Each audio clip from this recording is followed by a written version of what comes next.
Are you ready? Stand by.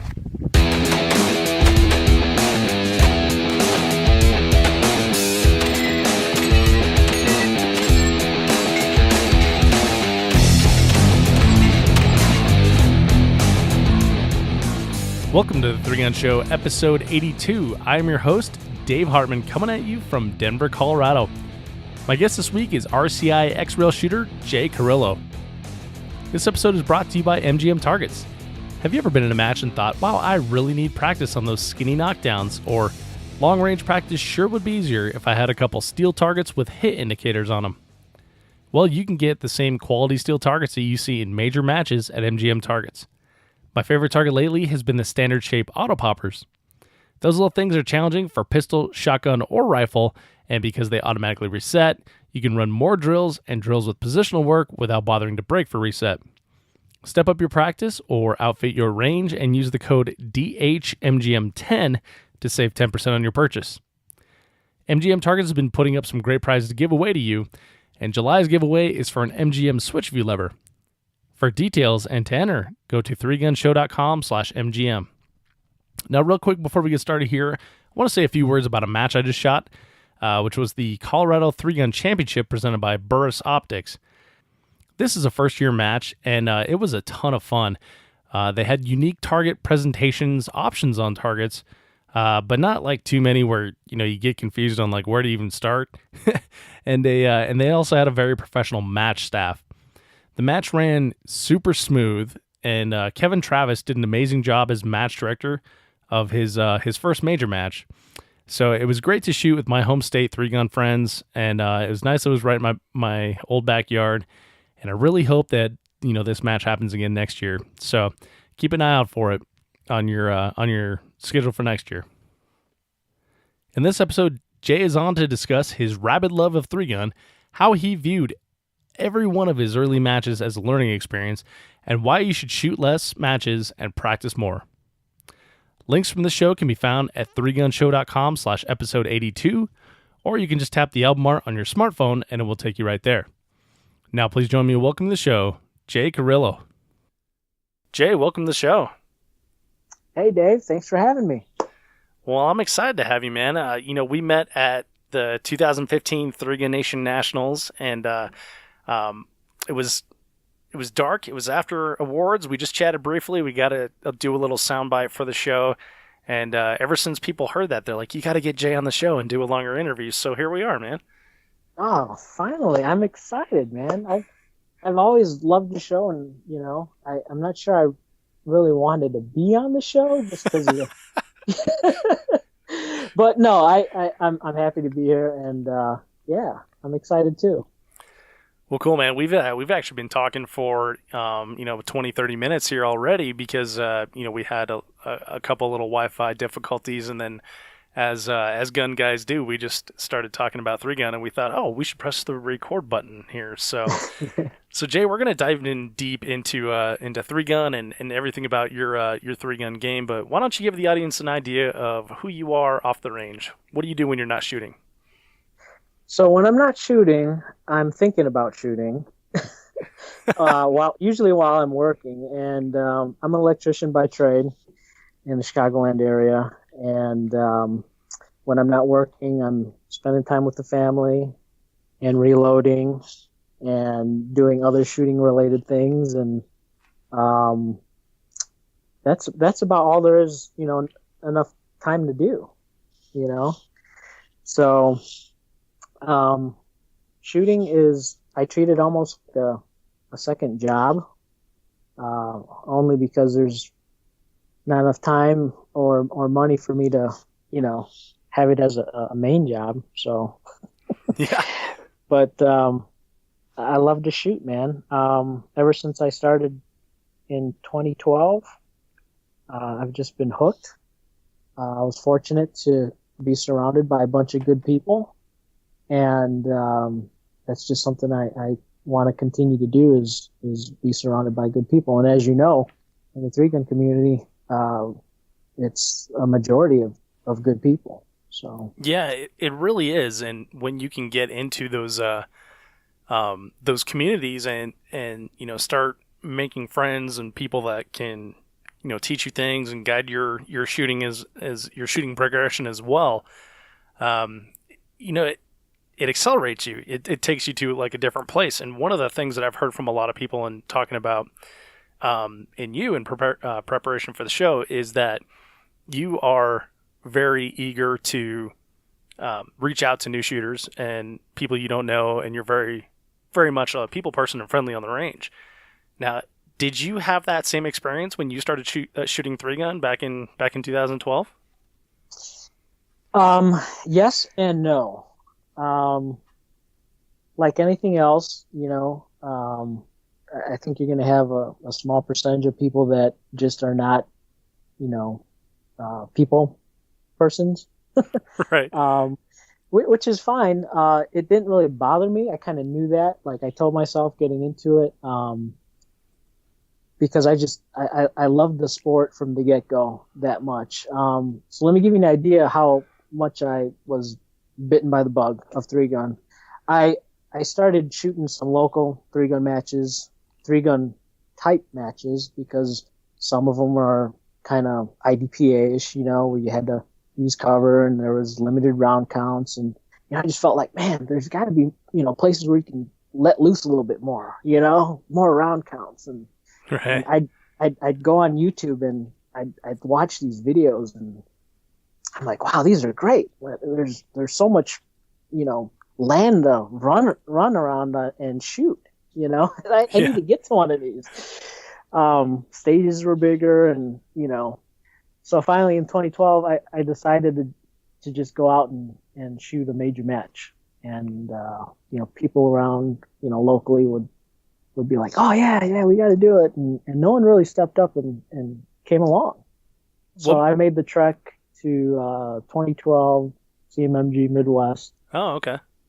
By myself, which I was just, whatever. I was just too excited. I didn't care. So I went and, wow, I learned a lot.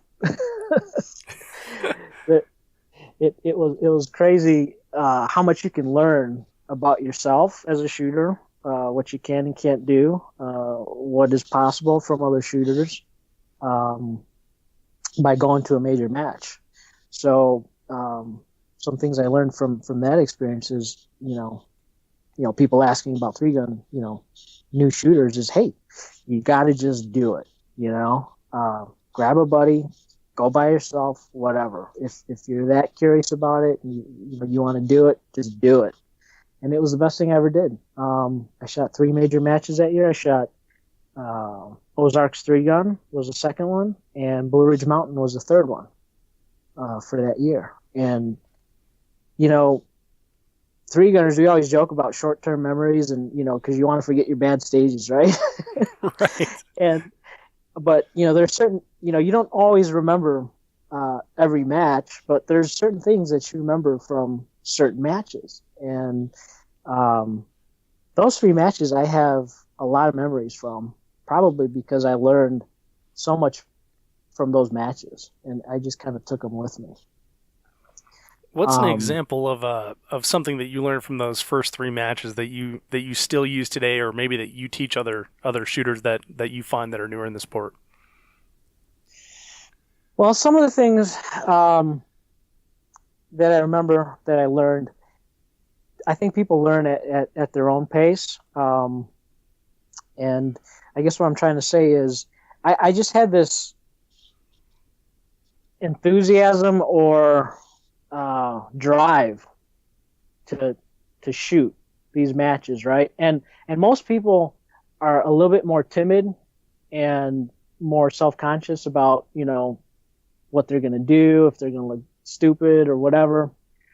But I can't really say I had those feelings because I just wanted to do it. You know what I mean?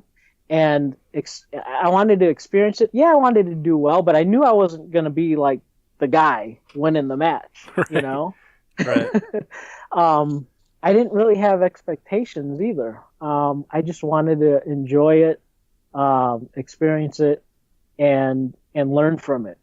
And so I guess what I tell people is if you can do those things from shooting a match, then you're progressing, right? You're going in a direction, hopefully in the direction you want.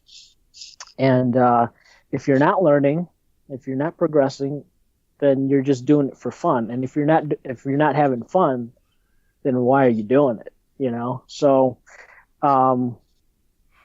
those are some of the things, like, probably not really like shooting related per se, you know, but there were so many other things shooting related, you know, like I remember at CMMG, like, was weak hand loading your shotgun, right? Like, Right. no one, you know, dual loaded, no one quad loaded at the time yet.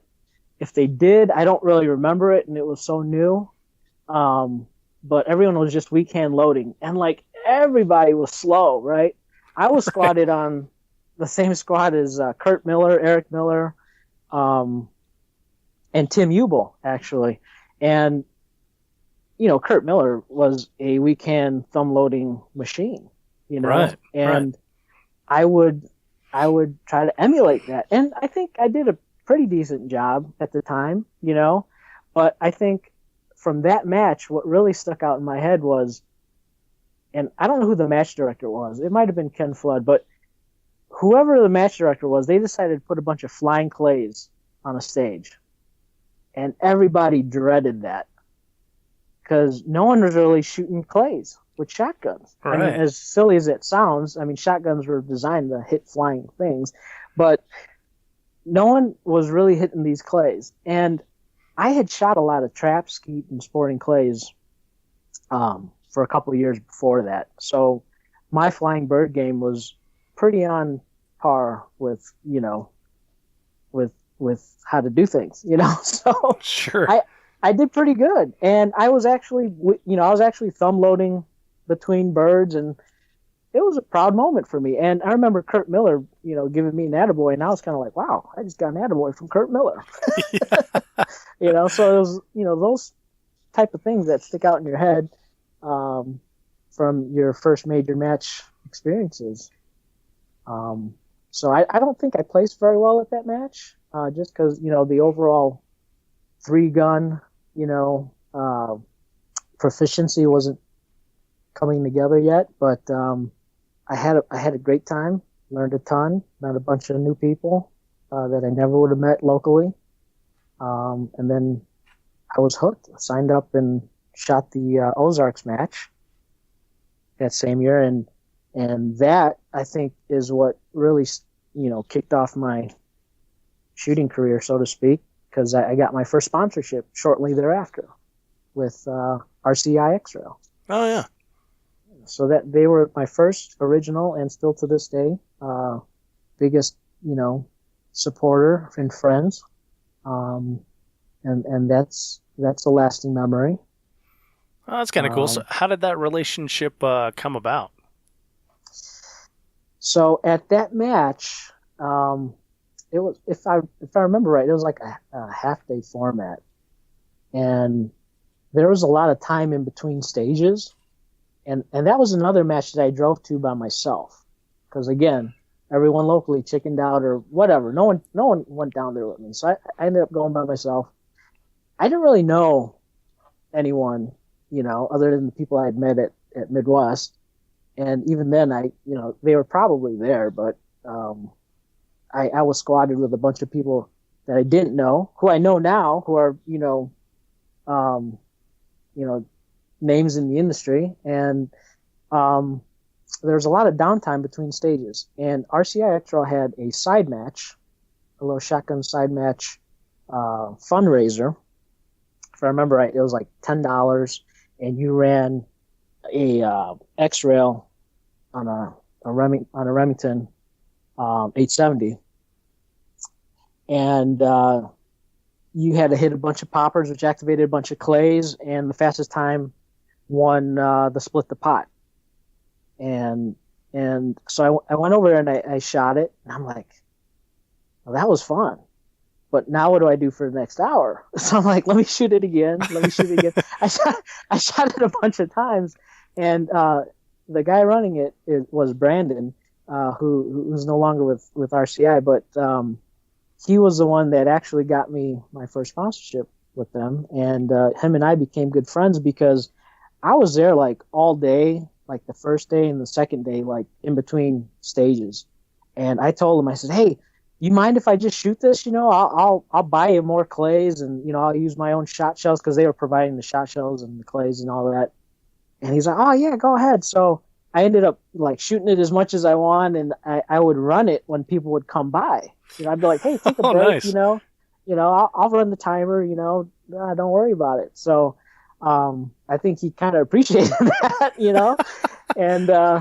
And I got a lot of loading time because I would load that shotgun up, right? Because you had to load the extra, and they had the short one on there, but it was still like 14 rounds, right? So Right. I still had to thumb load that thing, and man, I must have loaded maybe 4 or 5 cases worth of Wow. worth of shells. So I got my weekend loading practice in, which was what I was going for, and I was ready to load shotgun in between stages, man. On the next stage, I was a thumb loading fool.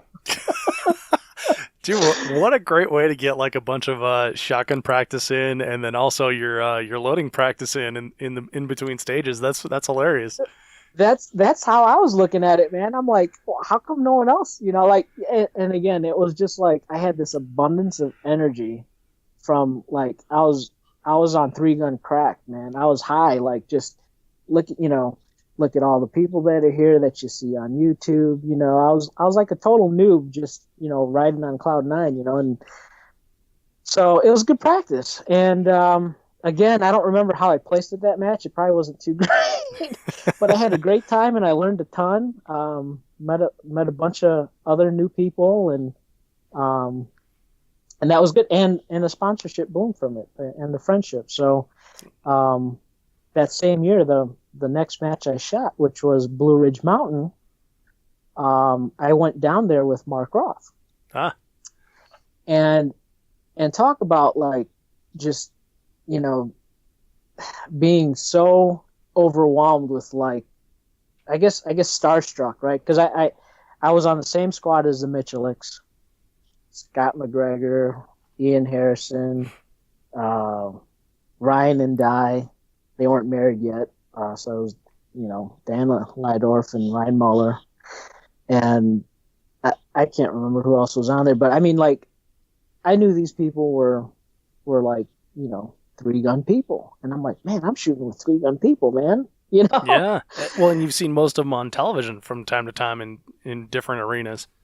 Yeah, absolutely, yep.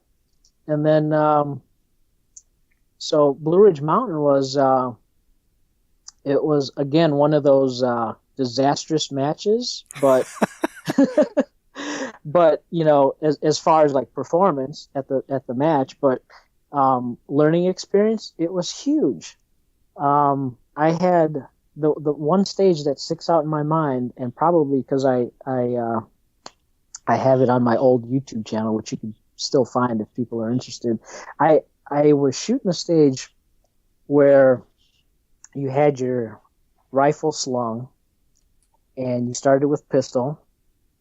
Then you shot a bunch of pistol through the woods, and you dumped your pistol, picked up your shotgun, and you had to shoot a bunch of targets with your shotgun. Now, at the time, I was running an XD Tactical 9mm, a Benelli M4 for the shotgun, and a Smith & Wesson M&P 15 for an AR. So it was just stuff that I had. I hadn't even decided to try to get together actual 3-gun guns. These were just guns that I bought that I liked, that I could use. They would work. And which, by the way, that's another thing that I tell new shooters is that just bring what you have. Don't worry about the equipment. Oh, absolutely. Whatever, you bought those guns for a reason, probably because you liked them, right? So they'll fit into some division or another. Come out and shoot, and that's what I decided to do when I went on this 3-gun journey. So anyways, going up this muddy hill, because it always rains at Rockcastle. This was at Rockcastle. Right. And your rifle is slung, and I picked up my shotgun.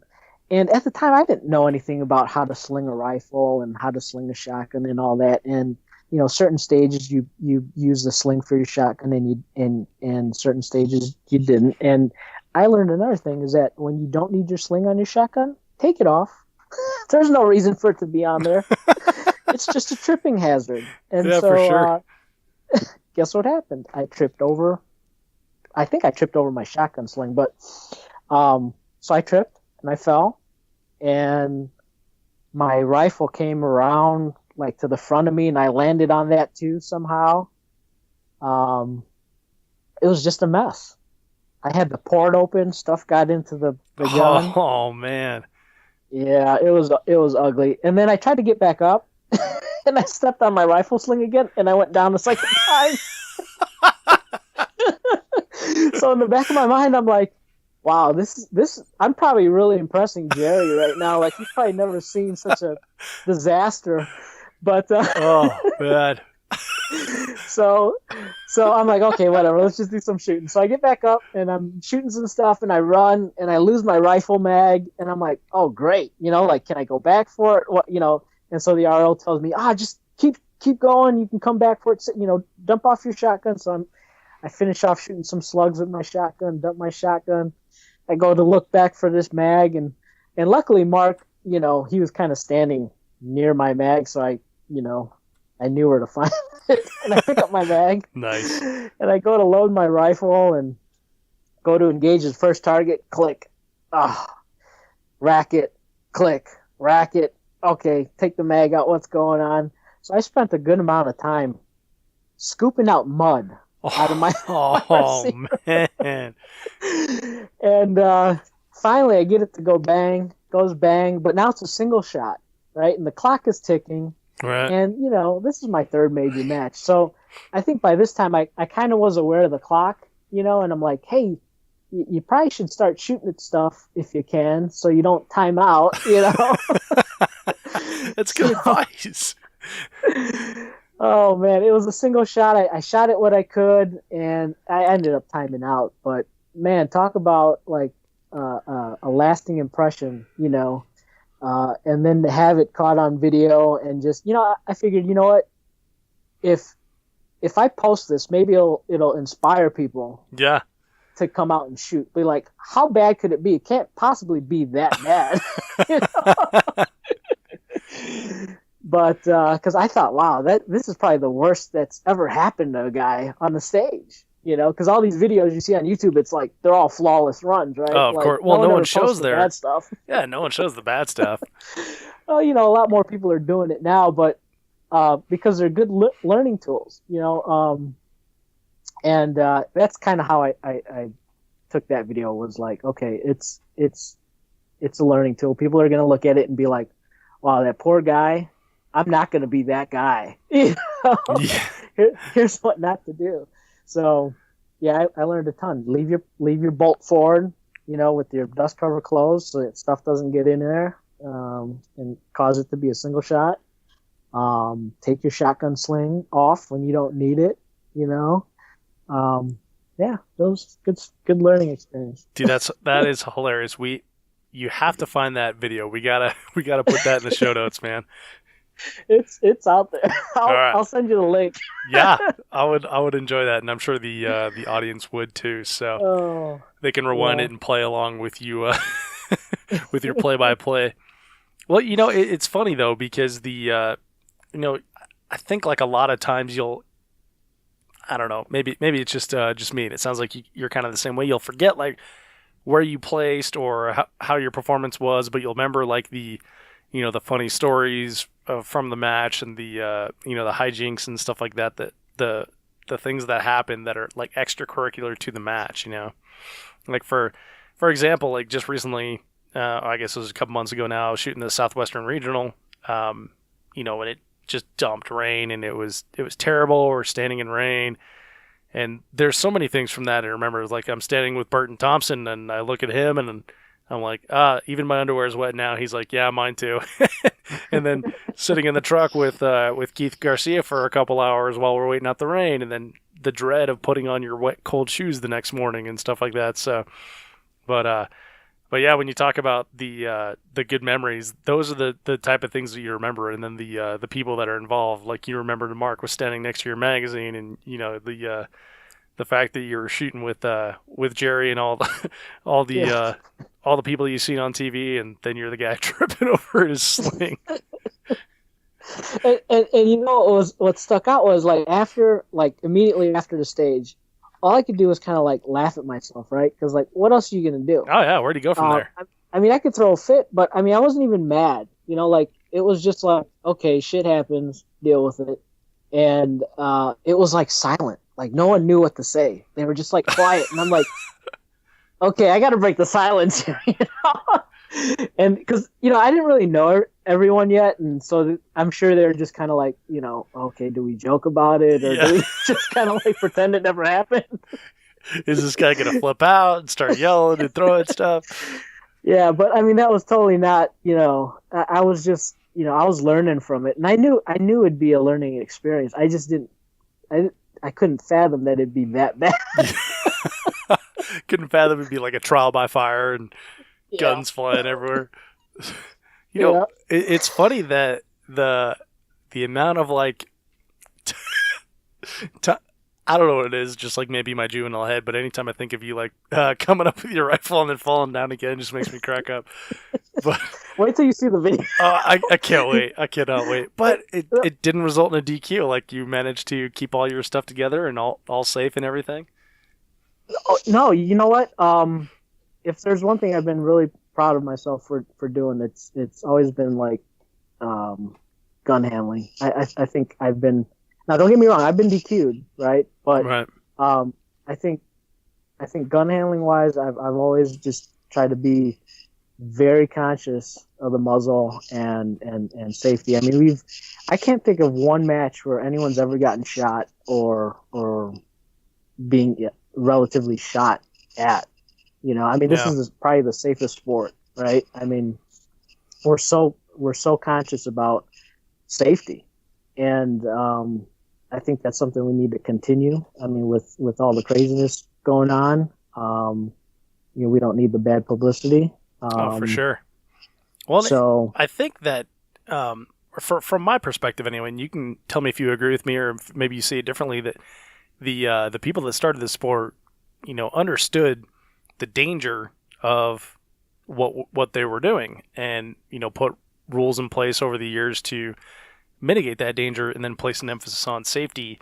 And that ever since I've been in the sport in 2011, there's just been like the utmost emphasis placed on safety that it becomes ingrained in competitors' heads. And the benefit, I think, of a safety DQ is that it culls from the herd those who wish to violate those rules or those who inadvertently violate those rules, or it corrects their behavior and makes them, a safe shooter as well. Yeah. No, I agree. I think for the most part, people want to be that conscious about the safety, as well. So, yeah. Yeah, for sure. So, Jay, you said that you started in 3-gun and that you were gung-ho from the beginning. Mm-hmm. Was there ever have you just been like gung-ho this entire time and just on like an up and up trajectory, or was there like a point where you sat down and thought like, okay, well, I'm having fun now, let's see if I can get better and treat this as like a competitive sport? Or have you been like that from the beginning and you're just continuing to improve? How do you how's your progression been? I think my progression has been positive. I don't think I've gone backwards. That's always but good. I don't. Yeah, right. But I don't think I've progressed nearly as much as I really would have liked.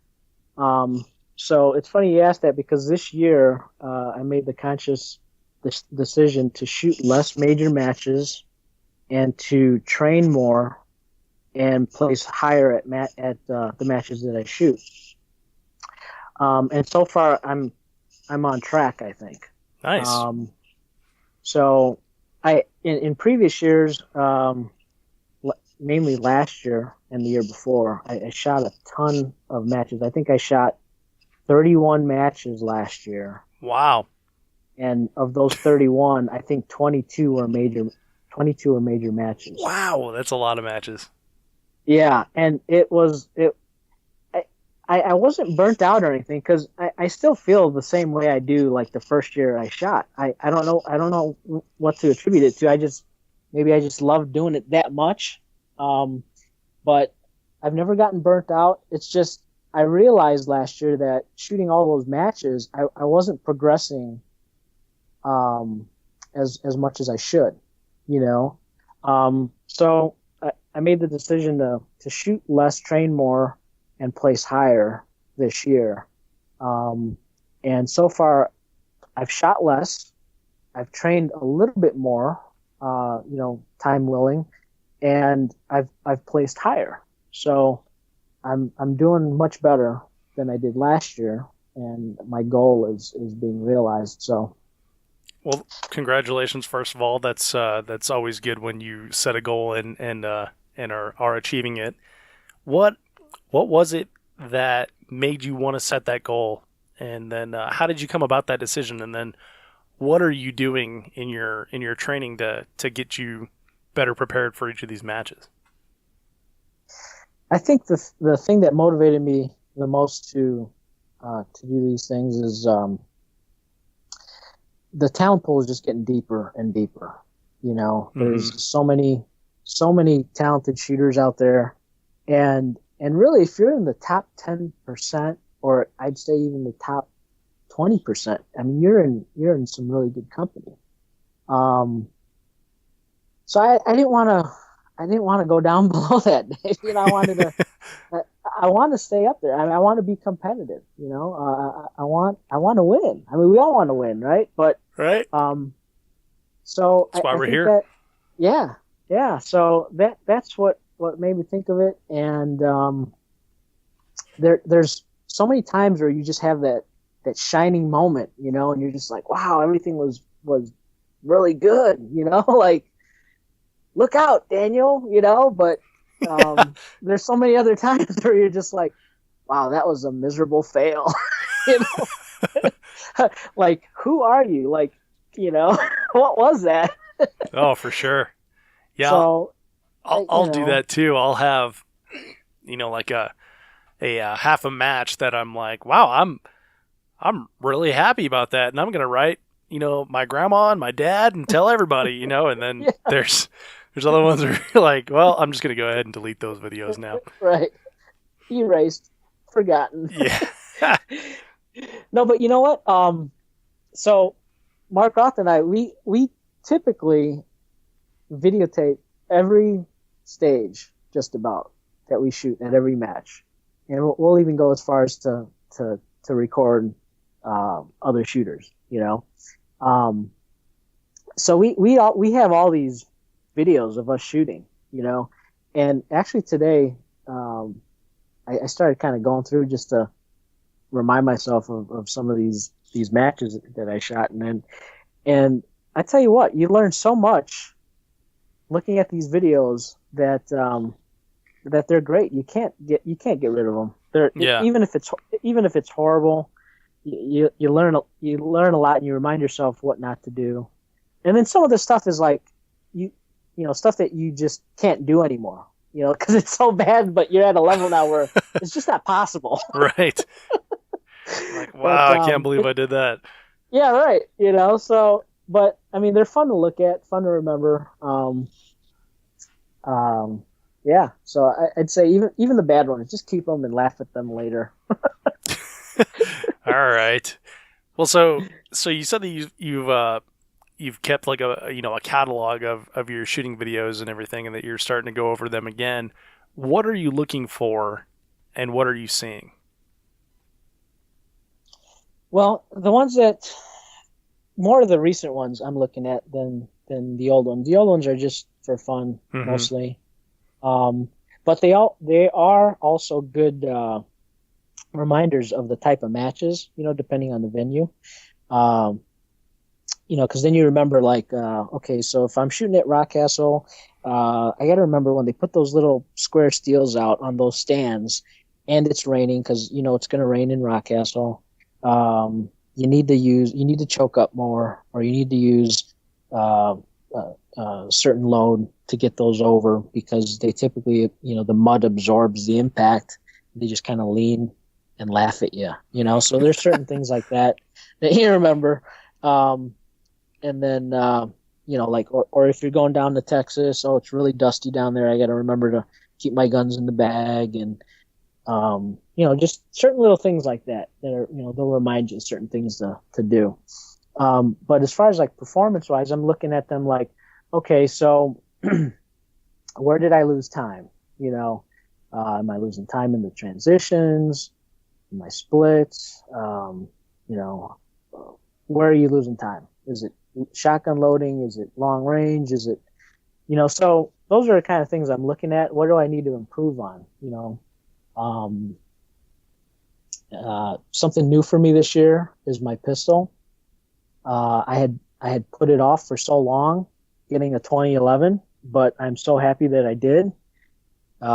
It elevated my game to a level that I thought it wouldn't with the pistol, because I wanted to be that guy with the XDM. Like, no one shoots an XDM. Like, you'll never win. Right. That's all I ever heard. But I wanted to be that guy, and it served me pretty well. But there's no comparison to the type of trigger that you get on a 2011. I'm way more confident shooting on the move now. I take a lot more riskier shots on the move than I would have with my XDM. So that's something I've been working on this year, is shooting on the move. Shotgunning is, I think most people, if you're not quad loading now, you're losing time.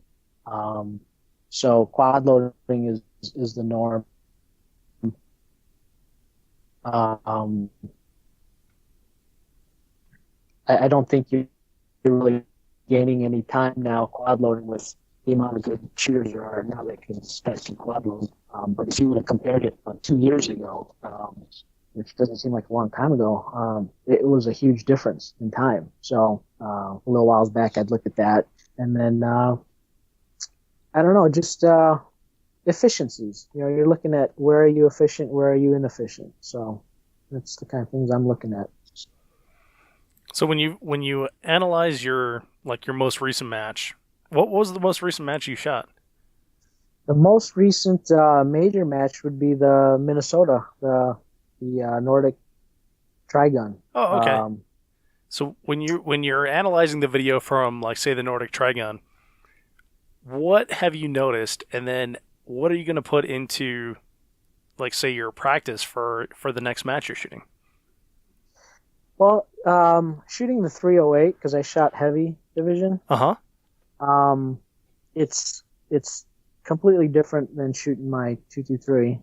So I think mentally, when you're used to shooting a gun, being used to shooting the 223, the splits are completely different.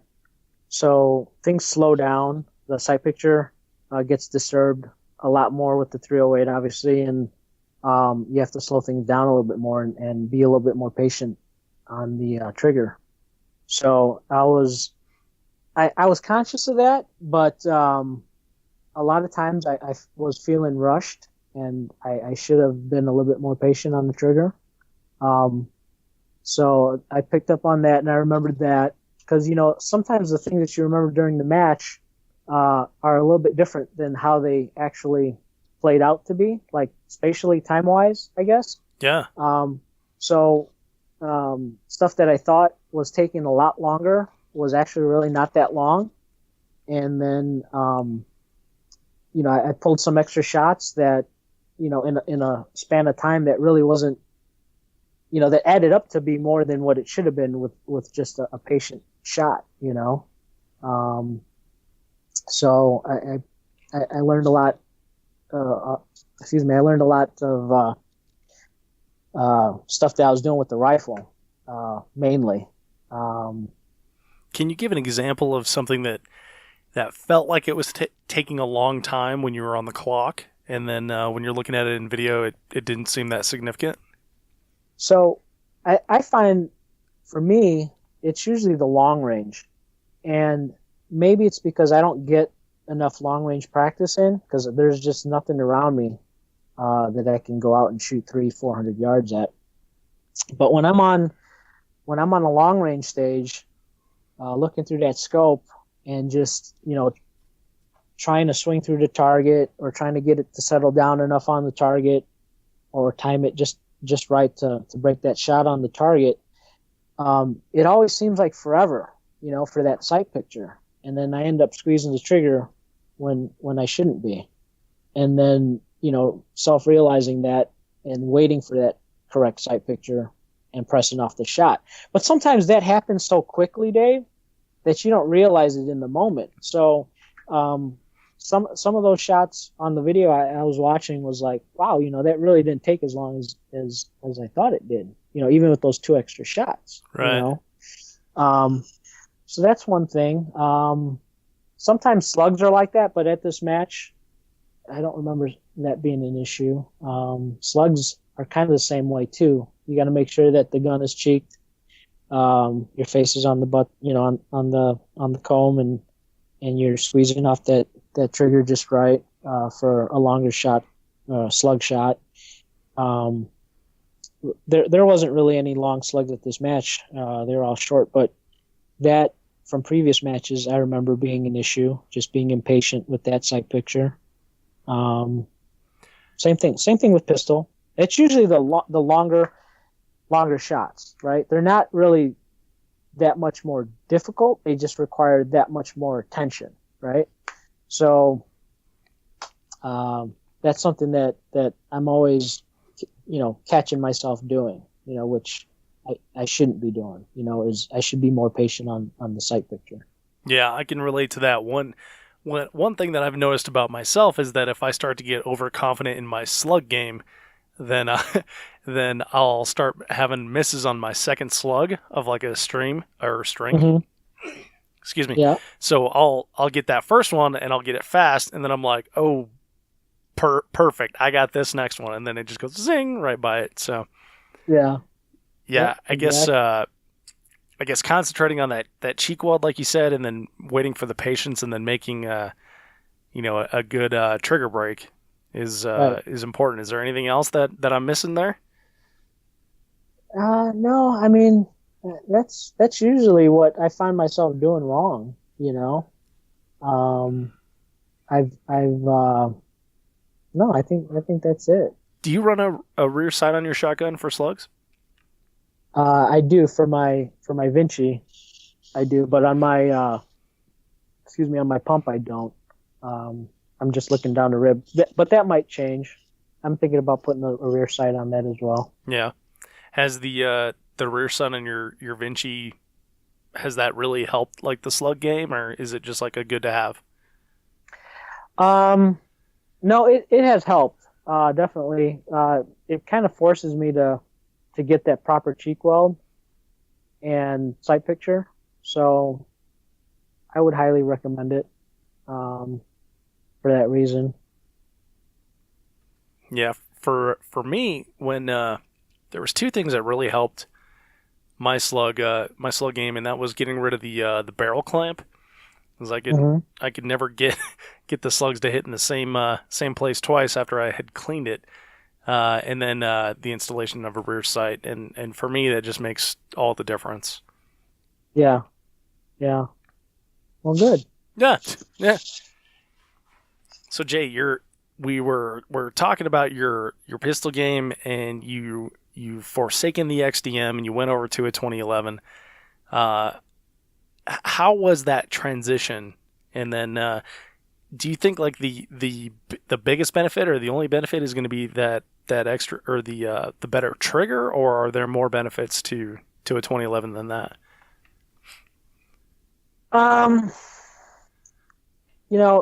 The transition was there's a little bit to deal with at first. It probably took me about a month to get like comfortable with it. And it wasn't that huge of a difference, because when I had it built, I didn't want the weight difference to be so drastic. So it's only a few ounces, maybe like 4 ounces heavier than my XDM. Mm-hmm. And so My thought process there was, um, it would be similar in transitions and in handling, and it has been. The difference to get used to has been like the high thumb ride on the safety, um, and the position of my support hand and thumb, which I've got a gas pedal on my 2011. But I think that's helped me um, drive the gun and keep it flatter on target. And so my transitions are, um, I would say that they're faster now with my 2011 than they were with my XDM. Um, and then it was figuring out loads for the gun because they're slightly different because of magazine length or magazine depth. Mm-hmm. And so figuring out a load for the gun and then getting used to that load with the gun and just having that gun feel natural again, like my XDM was feeling. But I'd say that better trigger has definitely helped, especially in the shooting on the move portion, and also on the longer shots. So I can make longer shots on smaller targets more confidently and execute them quicker now with my 2011 than I could with my XDM. So I guess it has helped quite a bit. So the big thing that I hear a lot of people talking about in making that transition is using a manual safety when ditching the 2011. Was that a hard transition for you? Was that difficult to get in your into your, what am I trying to say, into your normal game? I was really concerned about that at first, but I've been around the 2011s enough to see what works and what doesn't. So my general thought process is, if there's enough distance between you and the dump bucket, or that target, that last target, and the dump bucket, I'll drop the mag and rack the round out. Oh, okay. Just to be doubly sure that it's safe. If it's like a stand and deliver type portion, and then there's a dump bucket right in front of you, I'll typically just flip the thumb safety up, and I don't have an ambidextrous safety, so I'll just lay it on the right side where there's no safety. Oh, I gotcha. And so there's no way for that safety to click off from bouncing back out of the dump box or the dump bucket or what have you. And knock on wood, it's worked out. Sweet. Well, and if for someone that's listening and is not really familiar with that platform, can you explain what a gas pedal is? Oh, so the gas pedal, there's different names for it: shark fin, gas pedal, thumb rest. The slide stop, my gas pedal, is integrated into the slide stop. So it's not an external piece that drills into the frame, like some of these other thumb rests or gas pedals. It's on the left side of the gun, on the slide stop side of the gun, right? Mm-hmm. And so when your support hand is on the gun, your support thumb is pressing down on this quote unquote gas pedal so that you can help keep the muzzle down. And that's what I use it for. And it's kind of in the same spot as my the takedown lever on my XDM, which I would kind of use as a gas pedal. My thumb would just rest on top of that, and I'd hold the gun down on that. So it's not exactly the same, but it was close enough where it felt comfortable, and I just got used to it, and I like it. Some people tell you don't use it, don't get used to it, it's a crutch, and that may hold true for some people, but I don't think that applies to me. I think it helps me. So that's basically what that gas pedal is. It's a thumb rest or something for you to push down on with your thumb. Gotcha. So Jay, I'm curious to talk about your your three-gun game, when you started, did you have like one gun that was that you were more proficient in than others? And then, like, what would you consider like now your unique ability for three-gun? Hmm. That's a tough question, Dave. Only because I don't know the answer to that. No, I I think I think I'm gonna approach that question from a different angle. If Sure. there's one gun that I'm not, as proficient with, I'd probably have to say it's my rifle on my long range game, only Uh-huh. because I don't get to practice that. I come from an area where um, bay style matches are the only thing you can shoot. And so when I started in the three gun, basically any match that was like a bay style match, I did fairly well with. Um, I've always shot pistol, and getting in the three gun, I shot a bunch of IDPA and USPSA, so I was very comfortable with the pistol. I shot a lot of trap and skeet and sporting clays with my shotgun, so I was very familiar with shotgunning, and shooting the static targets was way easier than shooting flying targets. Yeah. So I did pretty good with the shotgun, and the rifle. I could hose paper, with the best of them. I thought, real comfortable with that. But then long range, I'd say, is the skill that I'm just not as comfortable with, that I'm trying to get comfortable with, more so now. Um, and it's always been my weak game is long range rifle. So, but I'm working on it, trying to get out to some ranges to shoot some long range, a lot more. Well, that makes sense. So then we were talking earlier about your practice and everything. So does that then incorporate what am I trying to say? Have you like scheduled time at like longer ranges? You mentioned before we got started that you have a friend's property that you can shoot out to 150 yards, and probably I'm guessing based on the area that you said you live, they don't put ranges, especially long ranges, right in the middle of a metropolis, so it's got to be a couple hours to get that practice in. Have you been able to get that practice in? I have, not as often as I'd like. So when I can get out to those ranges, that's what I'll concentrate on is the long range. But I'll still touch on some of the closer range stuff. But yeah, my goal is once a month, at least once a month, to do that. Twice a month, I'm doing pretty good. If I can get 3 in a month, I'm doing really good.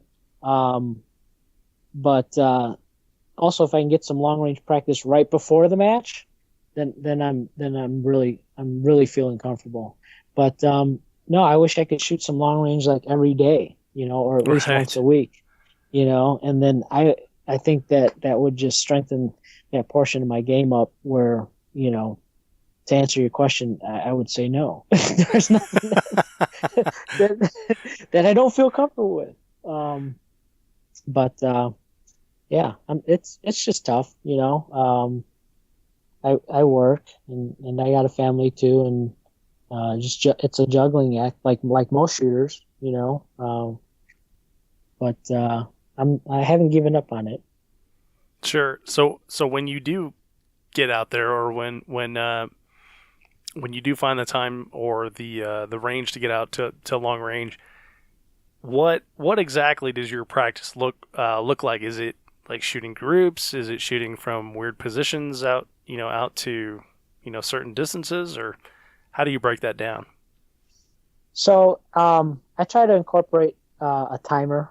I think a timer is a useful tool to track your progression. And so I'll use a timer with shooting off of various positions on a barricade, off of a roof, if the roof is there available. shooting, prone, uh, one knee, various slots in the barricade. So yeah, I try to uh, simulate, match conditions as best as I can.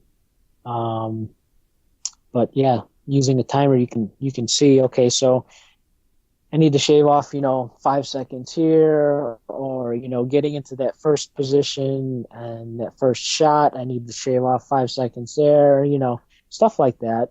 Um, but I do try to have some sort of approach to it, the training, long range training. So it's not just shooting, groups from a bench or, from one portion of the barricade. Right. Well, and from a lot of people, we hear that having a plan when you go out to the range is key, so you know what you're going to do, and you don't just waste time throwing rounds around downrange and everything. So how do you put your plan together when you're heading out to the range? Usually last minute. um, it helps too if you have someone to shoot with, because then it helps keep track of things better. Having them see what you're doing. If getting into the position, maybe like, okay, so you didn't have your you weren't sitting on your heels, or you didn't have your elbow on your knee in the right spot, or when you went prone, like, that mag height seemed a little too tall, just little things, that you guys can pick out on for each other. Yeah. But, we'll typically formulate a quick plan. Like, I don't have anything like written down, like in a shooting, book or a shooting journal or whatever, like, okay, here's what we're going to practice. But I mean, that's not a bad idea. I probably should do that. But, usually it's stuff we think of on the way down to the range. Right. Yeah, that's kind of the way we do it too. When Yeah, it's like, you remember that time at that match where you screwed this up? Yeah, let's try to do that and do that better. and that's the benefit of having those videos to look at, because then you can see like, oh, I really hosed that up. I need to practice that. Yeah, yeah. Yeah. So Jay, what do you think is like the best piece of advice you've ever received about 3-gun? I've gotten so much good advice. Well, throw a few out there. One that sticks out is shoot fast, take a lot of chances, and don't miss. Thank you, Tommy Thacker. That one will forever stick in my head. Yeah. What else? I got the opportunity to shoot on a squad with Tommy Thacker a couple weeks ago, and he's hilarious, man. He's like, yeah, you should do this, and yeah, come on, take chances. And that's it, man. Like, are you gonna shoot it that way? He's like, no.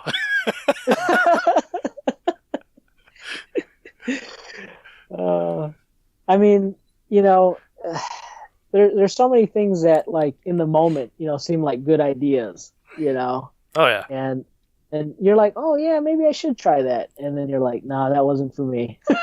Yeah. Like, yeah, shoot these targets here on the move, or like, I guess the best piece of advice would be shoot your game. That's probably the best advice I've ever gotten. I like that. And, I remember Tony Holmes would tell me, dude, you shoot fast enough. Just slow down just a little bit, but shoot your game, because a lot of times, like I said, I've been fortunate to shoot with a lot of really good shooters, and I couldn't help but try to emulate what they're doing, because I felt like I can do that, and I'm sure a lot of people feel the same way, in the sport. They've had those times where they're just like, man, that guy did that. I'm going to burn it down just like that. I got this, and sometimes it's just not true. Sometimes your game is just not there yet, and I'd say, that's probably one of the best things people have told me is just shoot your game, and I found that when I have shot my quote unquote game, it's been good,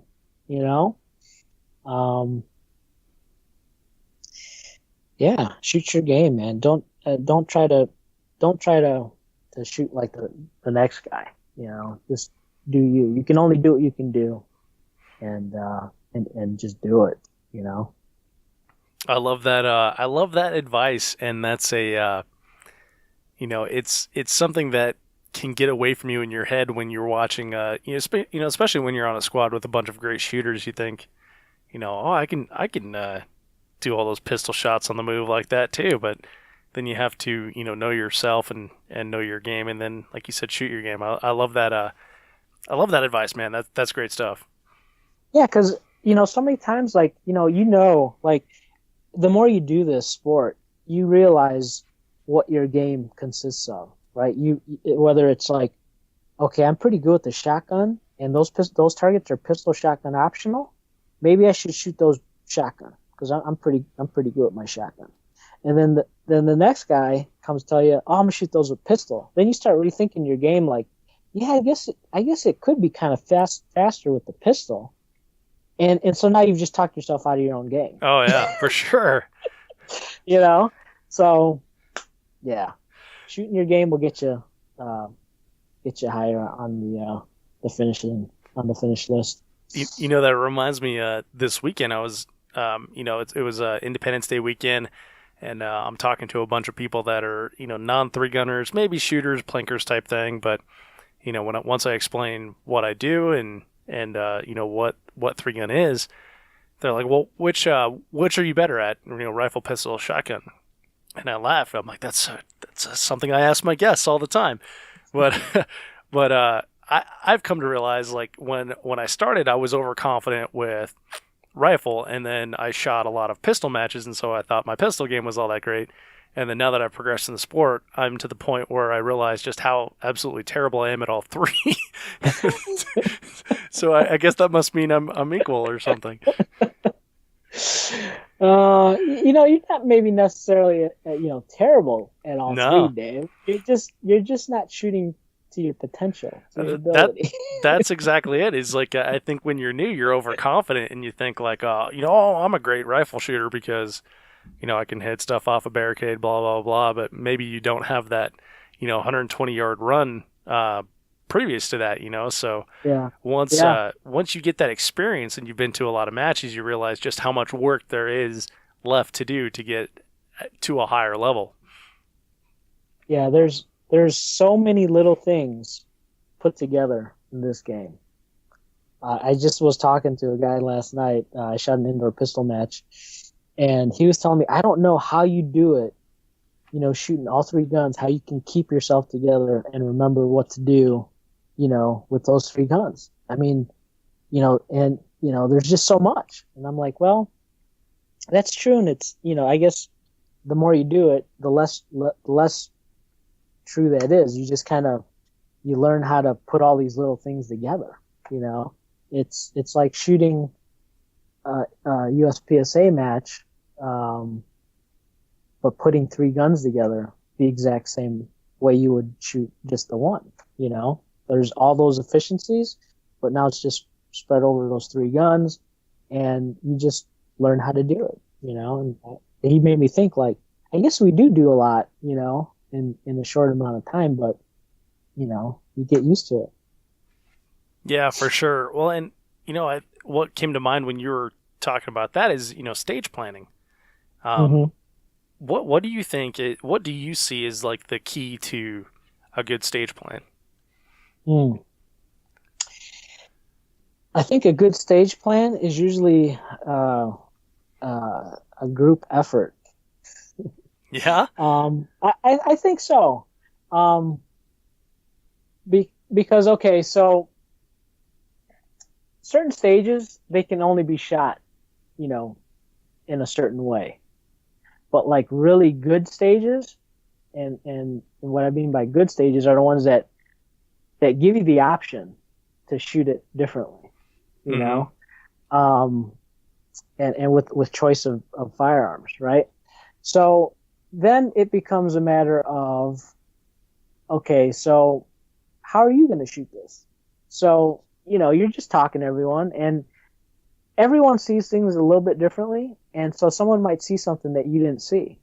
I mean, I do this all the time at every match, and I kind of sift through everyone's perspective and formulate my own plan in the end. And anytime I've ever deviated from my plan and tried to shoot someone else's plan, it's never been good. Yeah. So I think it goes back to the shoot your own game, and shoot your plan. Because as long as you have a good plan, you've got all the targets accounted for, and you've got as little amount of positions to shoot from, you've got a plan. You've got a decent plan. And as we all know, it's the executing part of it, the execution of that plan, which is usually the downfall to our performance at a match. So here's another piece of advice. So plan your work and work your plan, right?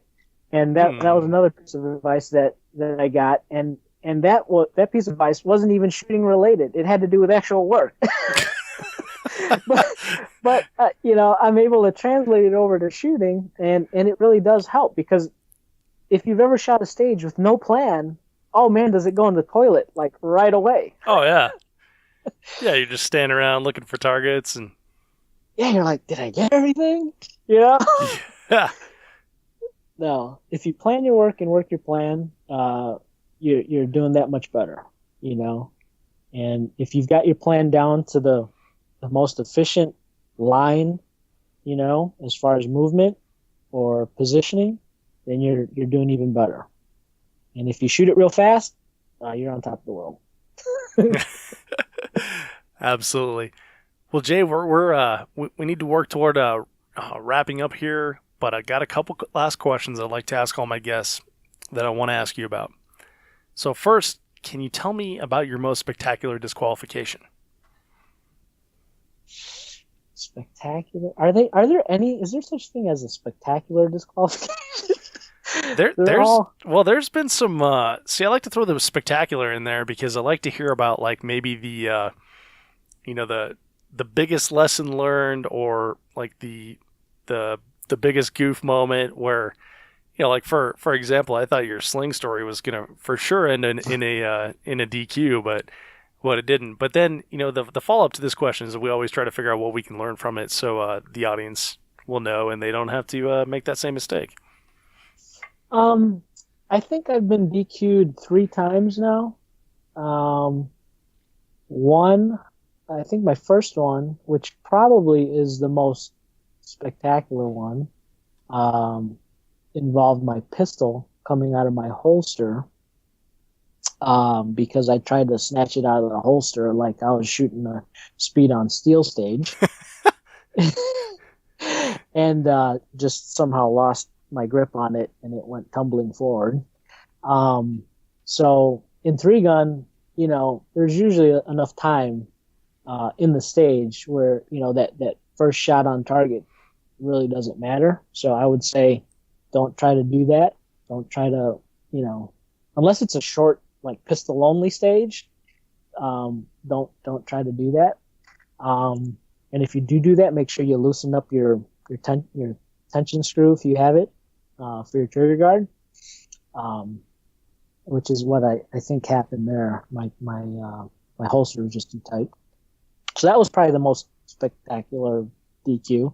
And then the other one was more recent, the Southwest Regional, the one you mentioned. Oh, yeah. I got DQ'd from that one. Last stage on the last day. It was hosing on some rifle paper, and I went to activate the safety on the rifle, and I can kind of remember pretty clearly what happened was but I shot a different rifle before this match, which had an ambidextrous safety, or which didn't have an ambidextrous safety, and like an AR-15, standard safety, you sweep it with your thumb as you kind of cock it at somewhat of an angle, going into a dump box, right? And I, like in that split second, I was thinking, okay, sweep it with your trigger finger because you've got an ambi safety. But then my mind switched back to that other rifle where I didn't have the ambi safety. So my trigger finger was in the way when I went to get the safety off. Oh. It shouldn't have been. And I popped off around apparently within 10 feet and got DQ'd that way. So, yeah. Remember what guns you're shooting at, what matches. Yeah. Before you shoot the stage. Yeah, know the manual of arms would be a good lesson to take away from that one. Exactly. Yep. Well, so Jay, where do you see the sport of 3-gun headed? I see it growing still. I see a lot more people getting involved with it, and as far as where it's headed, as far as like acceptance and popularity with the general population, I think it's still got a ways to go. But I think it's slowly being piquing people's interest, and I see a lot more people getting involved. So I think it's going to grow. It's going to continue to grow. As far as like support from the industry, there's a huge amount of support from the industry, but the prize tables are not what they used to be, because it's grown so much, I think. But I think in general it's got a ways to grow still. Yeah, and hopefully we can be a part of that growth. Yeah, I'm hoping to. I plan to do this till I can't do it anymore. I love it, man. I'm here to stay. Awesome. So. Well, I love that attitude, and Jay, it's been great talking to you. Last question: if you could leave the audience with just one thought or one piece of advice, what would it be? Shoot your game. Shoot your game. Shoot your game. I love it. It's so much easier said than done, and it's so simple, but it really does make a huge difference. So yeah, shoot your game. Well, yeah, and that's definitely something to meditate on when you're waiting for your turn in the box there. Shoot your game. Well, Jay, yeah, man. Go ahead, bud. No, I was gonna say, if you have time to shoot a side match, if there's something going on like that, do it. It's good to keep you warmed up for your next stage, and yeah, it can only help you, I think. Awesome. Well, Jay, it's been great talking to you, man. I really enjoyed getting to know you here. I've heard so many great things about you from so many different shooters. Glad to finally have you on the show and learn that all of them are true. So, thanks for being on the 3-Gun Show, man. Thank you, Dave. Thanks. I hope you enjoyed that interview with Jay Carillo. I love Jay's positive attitude and outlook on the sport. It is easy to see why so many people recommended that I have him on the podcast. I'll have links to everything that we talked about, including the hilarious video that Jay described, at 3gunshow.com/episode 82. And don't forget to sign up for the July giveaway of the MGM Target Switch View lever. Check it out at 3gunshow.com/MGM. And when you make a purchase at MGM Targets, you can save 10% using the code DHMGM10. You can also support the 3-Gun Show podcast by using our affiliate link when you shop at Brownells. Just go to 3gunshow.com/Brownells and shop like normal. We earn a small commission on what you buy at no additional cost to you, and helps keep the lights on for the show. If you like this show, please tell a friend, subscribe in iTunes, and leave a review. Now I have a review to read from Ryan 3Gunner. And Ryan 3Gunner says, fantastic show, great guests, tons of info, 5 stars. Dave Hartman, Oprah of the 3-Gun world. Thanks for bringing all of us great interviews with some of the best 3-Gunners in the world. It is nice to hear how they train, travel, and prepare themselves. Also, the amazingly funny stories of what all can go wrong once the timer goes off. Keep up the great work being the voice of 3-Gun. Well, thanks, Ryan 3Gunner. I totally appreciate that. That's very nice of you. You can leave your own review by going to 3gunshow.com/iTunes and, wail away on it. Go for it. Thank you so much for downloading, listening, and subscribing to the show. I'm Dave Hartman, and I'll catch you in the next episode.